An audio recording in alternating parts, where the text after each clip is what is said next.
It's the Kelly File with Megyn Kelly. Well, the final numbers are in, and Baltimore just recorded its deadliest month in decades. In May 2015, there were 43 homicides. Before that, the record high was in August 1990, where there were 42. And the bigger story tonight, Baltimore is not the only city seeing a rise in its murder rates. Over the last 5 months, violent crimes are up sharply in some of America's biggest cities, including Chicago, New York, Philadelphia, and Milwaukee. Mark Furman is a Fox News contributor and former LAPD homicide detective. Andel Brown is a civil rights attorney. Thank you both for being here. So, Mark, let's start with how we were teasing the segment. In Baltimore, they had over 50 deaths. 47 of those have been of African Americans since Freddie Gray was arrested. And not one was at the hands of a police officer. And there are no protests. There is no Al Sharpton. There is no one rioting in the streets over it. It's only the Freddie Gray incident in Baltimore that led to all that. Well, it's not politically advantageous for them to riot about blacks killing blacks. So this is business as usual as usual in a lot of these communities. I mean, the gang members are shooting other gang members, and drug dealers are shooting other drug dealers, and there's fights going on, and that's the dynamics that exist in a lot of these places all over the country. But what is missing now is the motivation and the morale that's necessary for these officers, many of who work these areas by choice, to actually go in and actually aggressively chase down these guns and the drug dealers and the gang members and keep them moving, intercept them, and sometimes arrest them. That's what keeps the crime down. When you don't back the officers and the city government and their own police department turns their back on them, they're going to do the job by the book. And what about these numbers? Because you look across the board and they're up. They're up considerably. Milwaukee's crime versus the same period last year, murders, not just crime, up 117%. Denver up 90%. New York City is up 15%. Los Angeles, homicides down by 10%, shootings up 23%. So the doctors are getting better, but the criminals are too.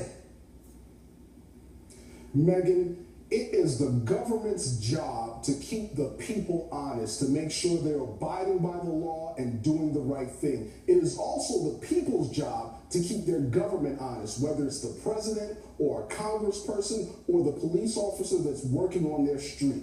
To somehow imply that it is the fault of the residents and the citizens of these places to use their American right to speak up and speak out when they think there's a problem, that criminals decide to go and do crazy things, I think is just wrong. We have to speak up and speak out, but they should also speak up and speak out about issues that affect education, about issues that affect jobs in their communities, right, and about violence in their communities. They should stand up against those things. We have not seen that. And I mean, what really happened here, Mark, was we saw Ferguson. There was a major investigation into that cop who wound up being exonerated, and then on the heels of that came Baltimore. And certainly in Baltimore, I mean, you can't deny the fact that the homicides are up at record numbers and the arrests have been cut in half. Well, Megyn, when you look at Ferguson, if we just... Go ahead, Mark. If we take Ferguson and we just focus on Ferguson, what we saw is a rush to make the facts as the mob chose to make it, instead of waiting for the investigation to be done by an outside agency, and the officer was exonerated. And clearly, Michael Brown was clearly always the aggressor and the suspect, and the officer was clearly always the victim. But it started a ball rolling across the country, and now that is why the focus is only on white officers against a black suspect, and the black-on-black murders can go on unchecked, and nobody knows their names. There's no demonstration. Nobody cares. But there's something else that is really clear that people don't understand. The people that live in these communities are actually condoning it because they don't pick up the phone with the anonymous phone call. Who's got the gun? Who's driving the car? Who pulled the trigger? Who's selling the dope or anything else? So they're part of the problem. They're not part of the solution, and all the demonstrations in the world won't solve that or save one life. What about that, Andel? Because the critics have said that this is what people wanted, a less aggressive police force, and they say, careful what you wish for. What people want is a police force that does their job like the majority of police officers do, with integrity, honesty, and compassion. The few officers that decide to conduct themselves in a criminal matter should be held accountable, just like anyone else who breaks the law. Just like if the president doesn't do what he's supposed to do, many here would be asking for them to be held accountable. So asking for those members or those who engage in the wrong activity to be held accountable doesn't mean that we don't want them to do their job.